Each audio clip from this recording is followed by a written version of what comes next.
El veranillo de San Miguel faltará muy rara vez, amigos. Efectivamente hemos terminado el mes de septiembre con el típico veranillo de San Miguel.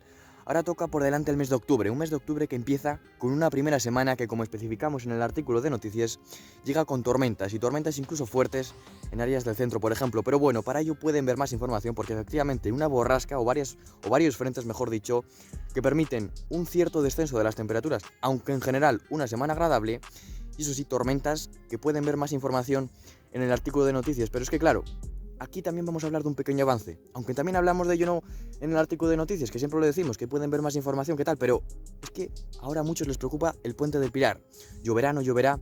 Bien, pues la próxima semana, la segunda semana del mes de octubre, nos traerá más borrascas, más frentes, que como ya indicaban las cabañuelas, nos dejarán descensos de temperatura. En general, un otoño que empieza muy movido, aunque desde luego que, aunque la semana que viene vaya a ser movida también, eso no quiere decir que el puente del Pilar vaya a llegar muy inestable. ¿O sí? No sé.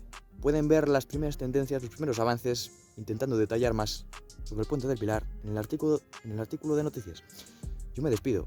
Jorge Rey, desde aquí desde el campo. Gracias.